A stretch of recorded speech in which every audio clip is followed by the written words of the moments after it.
Well, we're back. Welcome back to McBLOG for 2023, and I hope you had a lovely Christmas and a great new year and a January break, despite the wind and the rain and the rain and the rain.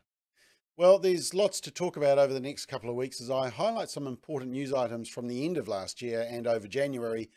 But there was one key day in January that I think we may all remember where we were when we heard the news. January the 19th. When the Prime Minister, Jacinda Ardern, unexpectedly resigned.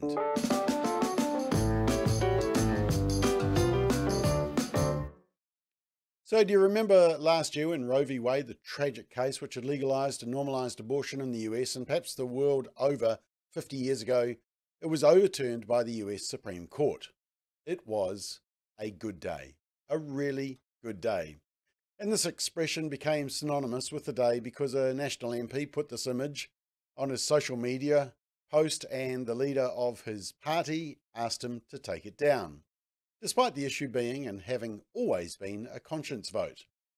But it was a good day, and many children are now living because of it. Literally thousands and thousands of children have been given life because of the decision. Abortion is no longer the first option.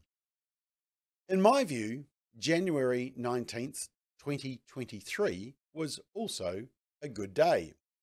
And I even posted as much and saying that, no, I won't be taking it down, alluding to the earlier incident when Roe v. Wade was overturned last year. So why was it a good day? Well, because our highest political leader had resigned. Now note, this is not a personal attack, but it's a rejection of her policies and voting record, her worldview.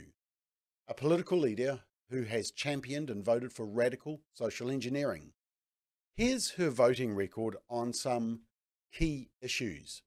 She voted for redefining marriage, voted to legalise euthanasia, voted for and in fact championed one of the most liberal abortion laws in the world, and voted against bans on sex selection abortions, late-term abortions, voted against fetal pain provisions and parental notification, and against born alive provisions for a failed abortion.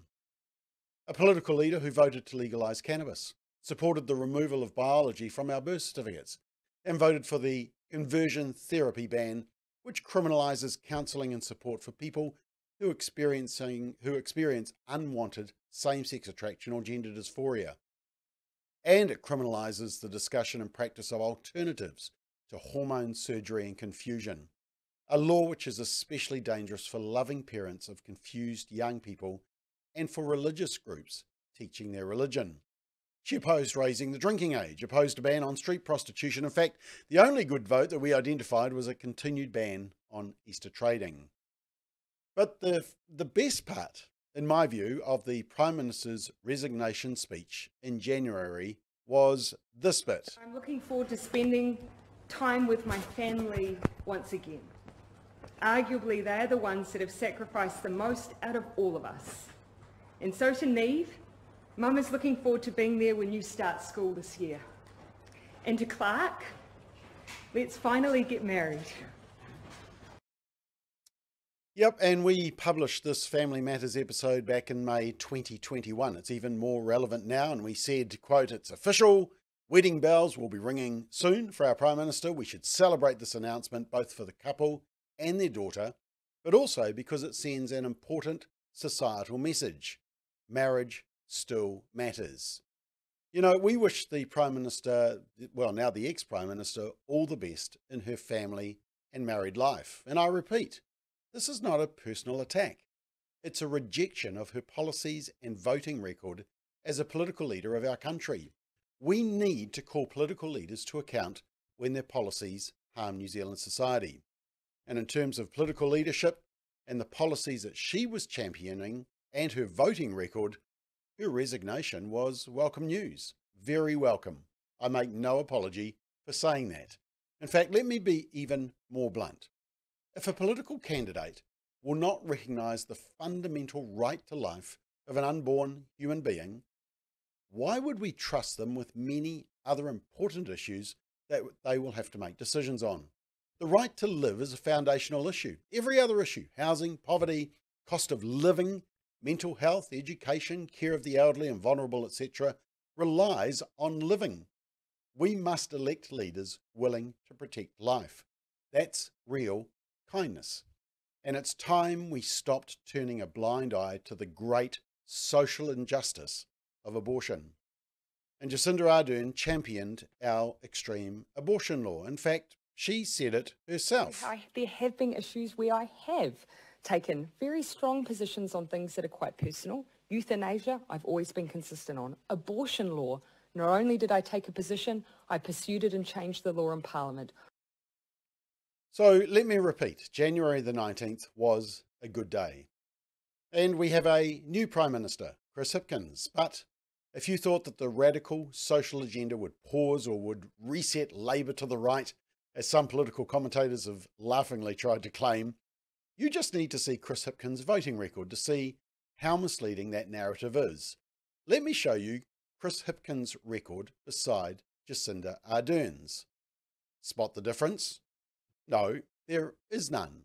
The voting records of Ardern and Hipkins on key social issues around gay marriage, euthanasia, abortion, gender ideology, conversion therapy bans, drugs and others are identical.